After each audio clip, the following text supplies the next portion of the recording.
Guys, we must be living in a simulation because what's going on right now is absolutely insane. The prices of gold and silver are not only literally reaching all-time highs and absolutely smashing the year for gold 72% up and silver over 200% up in the year. The fact that like we're headed towards this route of everything being tokenized and legacy assets absolutely ripping, especially some of the stuff like these commodities, it really makes you think, where does crypto win in all of this? What is crypto's, I guess, core value proposition?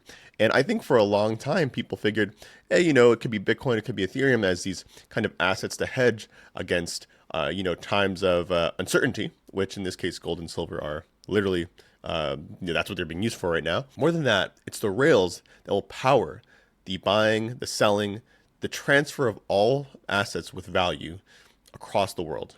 And I'm not even saying that as a way to just be kind of facetious. Yesterday is a great example. The New York Stock Exchange announced that they're developing a platform to trade tokenized securities, essentially ETFs, stocks, etc., 24/7.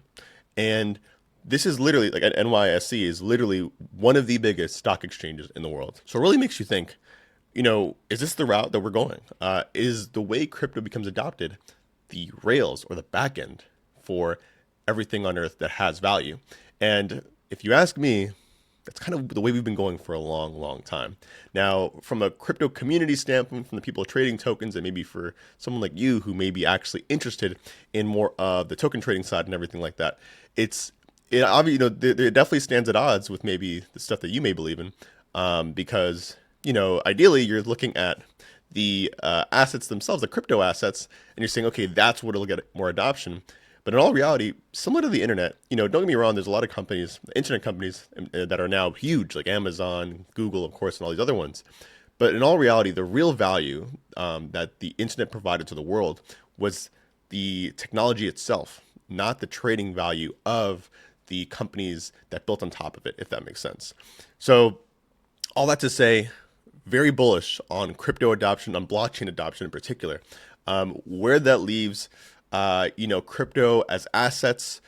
Personally speaking, I'm not sure, not financial advice. I do personally own some crypto myself, but so of course I would love to see that go up. But at the same time, seeing blockchain adopted, first of all, in such a huge venue like this, and seeing the prices of these real world assets absolutely sending, it's a sign of the times. Of course, there's a lot of macro things happening, which is why a lot of people are investing into gold and silver now. But it really does go to show that, whether, people are investing into these like kind of, we'll call them archaic assets as a way to hedge against, times of uncertainty, people are still relying on newer technologies to actually acquire these different assets, especially globally speaking. And the great part about this is that technologies like Arbitrum that enable you to use it as a blockchain or create your own blockchain really stand to benefit the most out of this. At the end of the day, these guys need rails to operate and tokenize things on, and you're only going to use platforms that are secure, have stood the test of time, are decentralized, and actually have a way to scale to the masses. What's your take on all of this? I find all this stuff very, very fascinating. And of course, we'll be making sure to keep close tabs on all this stuff in the future. See you guys on the next one. And let me know if you like this kind of format of video, experimenting with what works in this channel and what doesn't. So if this is something you guys like, then we'll continue to do stuff like this alongside some of the other videos I've been doing.